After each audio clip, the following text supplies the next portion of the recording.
So in the first video, I was talking about the matrix and how the matrix corresponds to the screen. And what they call the real world in the matrix represents the bureaucracy. It doesn't actually represent nature. The machines nuking the planet and making everything uniform, that's a metaphor for the bureaucracy, how it's making everything uniform. By bureaucracy, I just mean increasing uniformity. It's not like the traditional idea of bureaucracy. It's including like corporations and all our concepts that we place over nature, even the concepts of theoretical science. And that's what the nuclear cloud represents. It's still artificial, it's still created by the machines.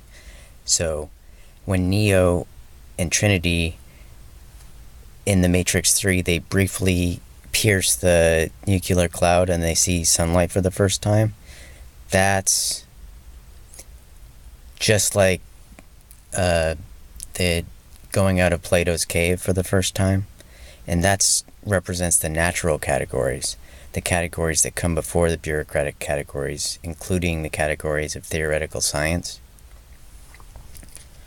Some of those, I started out, was it like 14, 15 years ago, out of college, starting to notice that there are actually scales to existence. It's not like there's just one scale that's expanding.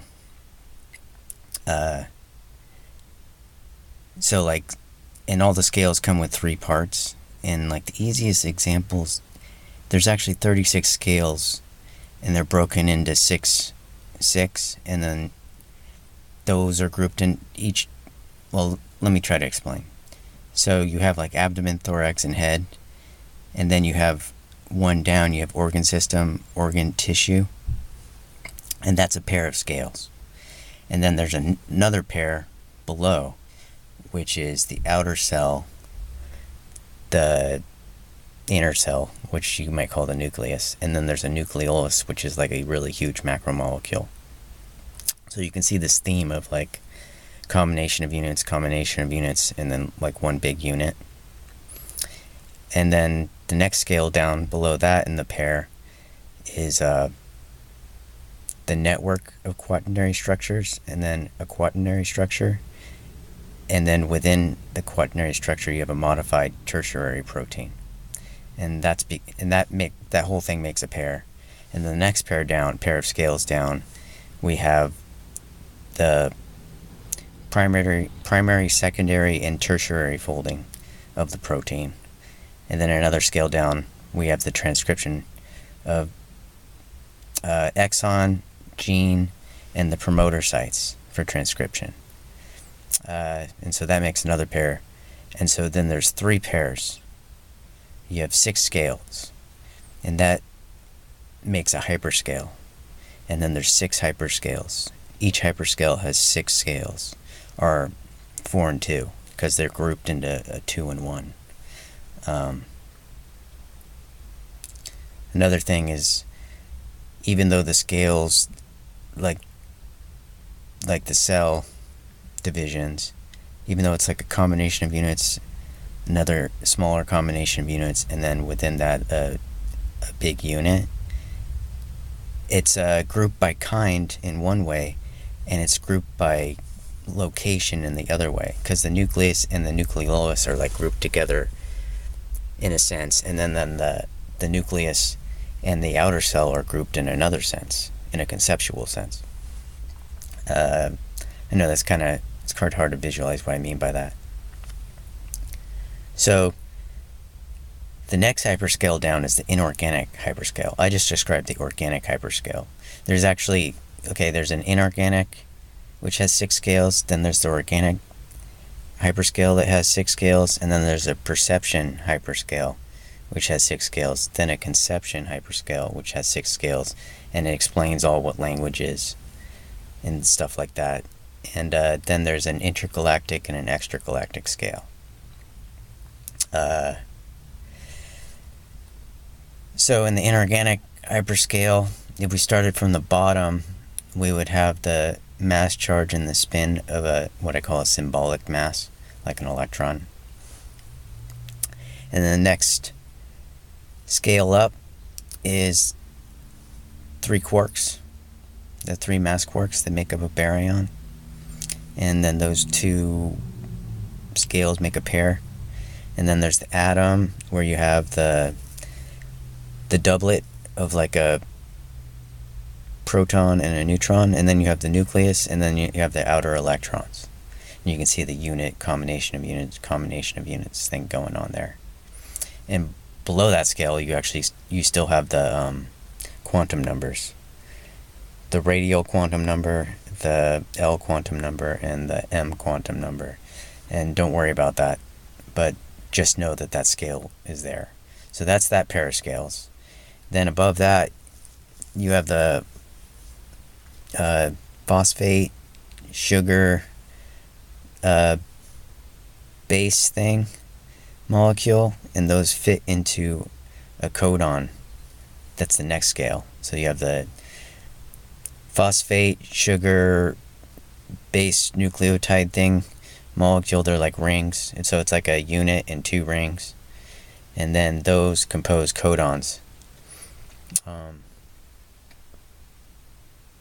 And so that's that hyperscale. So I described 2 hyperscales, and that makes a pair of hyperscales. And let's see. I mean, you compare this to the conception hyperscale, and like it has corresponding parts too. Like when we're talking about exon, gene, and promoter sites, that corresponds to syllable, word, and then the context. And then primary, secondary, and tertiary folding corresponds to adverb, adjective, noun. And then where I was talking about the network of quaternary protein structures, and then one quaternary protein structure, and then a tertiary, augmented tertiary folded protein within each quaternary structure, where you have like a combination, and then a unit. Well, that resembles the prepositional phrase, the identifier, and then how the type modifies the noun from the scale below. So it's like in the type of car, or in the sports car, like that. And the next scale up, which would correspond to the inner, the outer cell, the nucleus, and the nucleolus, that's the noun phrase, the verb phrase, and the because phrase. So when Chomsky talks about like noun phrase and verb phrase, he's like 2/3 right. There's also a because phrase that functions like a big unit, where each phrase is composed of like prepositional phrases, and some of them are nested and some of them are truncated. But anyway, the next scale up, we start building designs, like these hierarchical designs, and it corresponds to like organ system, organ tissue, but it's like baseball game, inning, and then at bat. It works like that, but we'd use it for everything from schedules to like book, chapter, and section of a chapter. So, or like room, floor, building. But there's different ways of grouping things too, and we use all of them. Like party, round, and turn to speak. So even how we organize, how we mingle in a party, has this kind of format.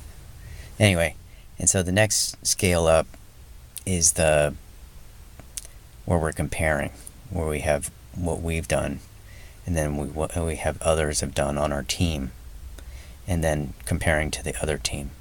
So it's us compared to others on our team, and then our team in comparison to other teams.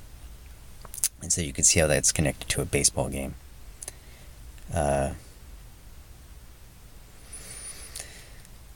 So I just wanted to show you how there's kind of like corresponding parts for different hyperscales. I know this is just all weird terminology too, and I probably should be showing you a picture of this. I think that's all I want to talk about for now. So those are like the first step I made when I started noticing there's these natural categories that lie outside the categories that we've invented. Even things like entropy and force and energy, these aren't qualitatively observable things. I'm staying within what's qualitatively observable, like I was talking about in the last video when I was trying to describe gravity qualitatively without appealing to a quantitative result. Another thing I want to talk about that's related to increasing diversity, that's another idea I was talking about in the second video. So, like a planetesimal or a planet can be not spinning, but it can steal. This is another thing that's not part of science. I use it as an idea to how to explain the moon, how the moon was captured without it having to slam into the Earth. So first of all, like two planetesimals can move by each other, and one planetesimal can steal orbital motion from one and transform it or convert it into spin rotation, and that's how these objects are mostly getting their spin as opposed to being hit from the side. And so then you basically have also where, say, like the Earth can capture the moon even though it has too much energy to be captured, because it can convert some of that orbital energy into its spin, and that's how it's captured. And I'm saying that this process is intentional, that is trying to make this system. Because it's trying to, it has to do with the idea of increasing diversity, where it's taking orbital and then it's making it have orbital and spin. So this, I should explain this. So when I was talking earlier about how increasing diversity means like having all simple and then making a little room for the complicated. So it keeps what's before, meaning the orbital, but then it adds the spin. You see what I mean? It's not like it's either or. Another example of that is how they describe the spinning of the cloud, the pre-solar cloud that turns into the star and the accretion disks. So first it's like one sphere, and then it breaks into, because there's this increasing diversity thing again, when something's spinning, even the Earth, it'll become oblate. So it's still a sphere, it keeps the more of less part, but it adds this complexity to it that modifies it, so it has both of them. So it's a sphere and it's not a sphere, if that makes any sense. I know it almost sounds like a contradiction. The same kind of thing with the rotation of that turns into the star and the accretion disk. It starts out as one spherical thing spinning, and then it becomes a spherical thing spinning the star plus the accretion disk, which is more complicated. But it's still mostly the star spinning. It's still mostly the spherical thing, which has less differences. And then it makes a little bit of something outside of itself that has more differences that you have to account for. That's harder to describe. So it goes from more of less difference to more of less difference plus less of more difference. And that's how it builds more complex things. It's not just how I was talking about earlier, where it's just you can get simpler elements, and then you can have simpler elements plus more complicated elements. Or simple organisms goes into simple organisms plus complex organisms. It's also dealing with every aspect of reality.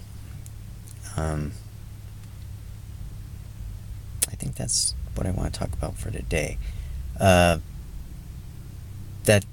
conversion method I was talking about for the moon and stuff, that's also required for what they call black holes. When they talk about black holes being in the center of every galaxy, I call them something different. I have a different interpretation of what it is because I don't believe in a hidden space-time medium. I call it a symbolic group, and they're the initial seeds, and the gas that is around them that it collects, the symbolic group is symbolically spinning. It's not really spinning. That symbolic word, you have to go back to, I think, the third video where I was talking about symbolic matter and symbolic mass, how it's not really a macroscopically imaginable thing. It's just the changes that are real at the bottom. Well, the same thing with a symbolic group. It's not like a planet or a star. It doesn't. There's nothing internal to it. It's just the light and fluctuations outside of it, and so it's gathering all that gas, but the spin of the rotation of the arms is coming from the symbolic spin, if that makes any sense. It's giving it to the rotation of the arms. It has to be converted from one to the other.